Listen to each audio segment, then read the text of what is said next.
Bar trivia. Bar trivia. I haven't done this fantasy yet. specific. You haven't done it yet. No, I'm exactly excited, right. though. No, I know. It's all right. So again, we're in a bar. We're in an Applebee's here. We miss our Big Apple. So what do you do? Like we're keeping we like these bar related premises, and so in this one we're doing a little bar trivia. Here. Okay. Right.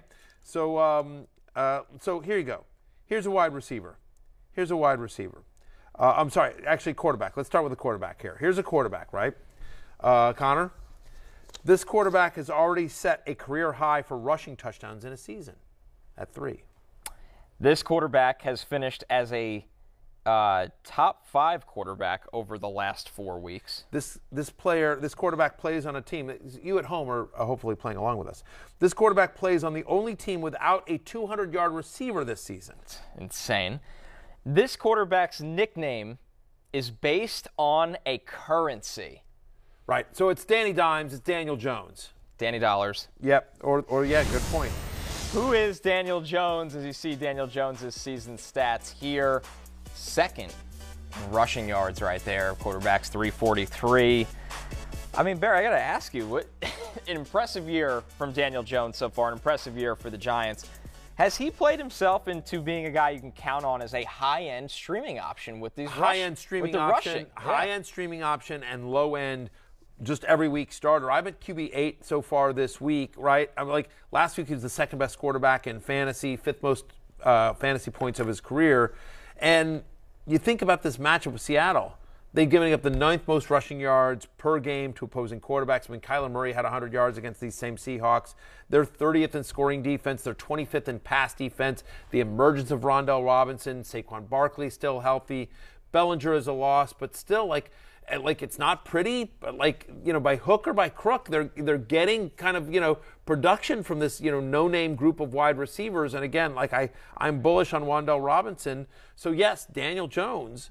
It's not always pretty, but especially because the rushing gives him such a floor, I think he's a high-end streamer, and I actually think he's a viable low-end QB1 the rest of the way. It feels like without playmakers, he's been forced to run this year, and it's working if you're using him in fantasy, and it's working for the New York Giants in key spots. Yeah, Brian Daboll's doing, basically what he did. He's doing a great job, obviously, and more importantly, you sort of see early Josh Allen. Yeah, I mean, again, I'm not comparing Daniel Jones talent-wise to Josh Allen, but just in terms of the style of play that you think about the Bills, early in Josh Allen's career, it was a lot of this. It was a lot of kind of running around and trying to make plays happen because they didn't have much. They didn't have Stephon Diggs. They didn't have Gabriel Davis back then. And so there was a lot of whatever and Cole Beasley. And so feels like yes, Daniel Jones starting to become whatever. He was my fantasy ride or die 2 years ago. So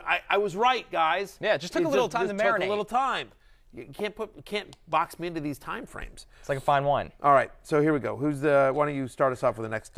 This is a wide receiver. This wide receiver set a career high in receiving yards in Week 7, but was only started in 42% of Yahoo leagues. Okay, this wide receiver likes to do a little razzle-dazzle because this wide receiver is tied for the most passing yards among all wide receivers.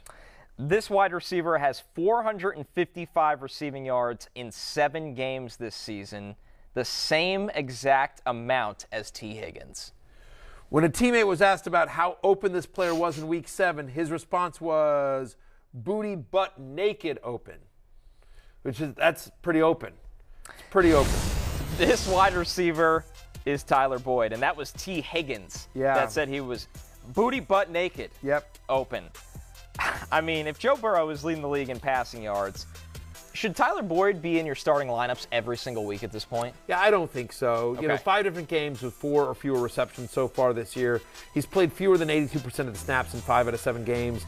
In games in which he doesn't score a touchdown, he's averaging just 8 fantasy points per game. This was a really nice game for obviously Burrow and the Cincinnati Bengals passing offense, but they give so much volume to Joe Mixon. You know that Chase and Higgins need to get theirs. I'm not ready to get into the idea that Tyler Boyd, certainly a very nice game for him, but he's not a fantasy starter for me just yet. I am at wide receiver 43 this week. All right, the next one. This wide receiver in 2018 scored the 3rd most fantasy points by a wide receiver through the first 7 games of a season in NFL history. Okay. This wide receiver is on pace for his fewest receiving touchdowns since 2017. His 9.8 yards per reception this season is a career low. His teammate is famous for starting the gritty touchdown celebration. Lamp of the century. Yeah, there you go. Yeah, if you still need it, it's Adam Thielen. Right. No surprise here. Vikings coming out of the bye week. Barry, where do you have Thielen this week, and what are your expectations for the Vikings pass offense right now? Have him as a top 30 play, wide receiver 29 for me. He's now had 15 or more fantasy points in three straight games, right? He scored a touchdown in 2 of the last 3 games, in 3 games this year. You like the matchup with Arizona, which is the bottom 12 pass defense over the last month. He's playing over 95% of the snaps in pretty much every game this year except for one. Little touchdown dependent, but that's okay. Again, we like this passing offense. He's the number 2 guy in a high-profile, high-prolific offense. I'm in on Adam Thielen this week against Arizona as a top 30 play. All right, the last one here. This running back holds his team's franchise record for most rushing yards by a rookie in a single season. This running back has double-digit rush attempts in every game he's played so far this season. But this running back has fewer rushing yards than Daniel Jones. Man. And get this one, Barry. Less rushing touchdowns than Braxton Berrios this season. This past Sunday on Football Night in America right here on NBC and Peacock, I called him, quote, the biggest bust in fantasy football. Who is Najee Harris of the Pittsburgh Steelers? This one's pretty simple here, Barry. Can fantasy managers keep starting Najee at this point? They may have to because they don't have any other reason to. Like, I am outside my top 20, which is shocking for a guy that was drafted as high as he was. He comes in at running back 22 for me. If there's a positive to hang your hat on, he's still getting decent volume. 15 or more touches in 5 out of 7 games so far this year, including 18-plus in 4 out of 6 games. And the Eagles have allowed a rushing touchdown in 5 out of 7 games this year. Now, we don't expect them to be in this game. They're double-digit underdogs in this game. The Steelers are to Philadelphia as well. He's had single-digit fantasy points in 5 of 7 games this year. So he's really touchdown dependent. There's optimism that he could score a touchdown here, but, he's really touchdown dependent. He's not involved in the passing game nearly as much as you would like him to. Fewer than 70 rushing yards in every game this year, but 1. Looked a little bit better against Miami. Comes in and running back 22 for me. So, again, he's a flex. He's a flex this week. Are you surprised that things haven't improved for him since Kenny Pickett took over? It felt like with Trubisky, this offense just was stuck in the mud entirely. Again, we talked about this. It's just a brutal stretch of the season schedule-wise for the Pittsburgh Steelers. They have a bye next week after this one, and then I think hopefully things turn around. They figure out what they want to do with their offense and try to get that figured out. Was he somebody that what would your trade expectations be if you have a desperate team in your league that's dying for a running back? You're obviously selling low on Najee Harris considering where you drafted him. But what would it take for you to be like, okay, I'll move on from him? What tier of players are we in, name value wise? Like, if I had running back depth, literally anyone that's usable. Like a wide receiver 3 level player. Yeah, exactly. But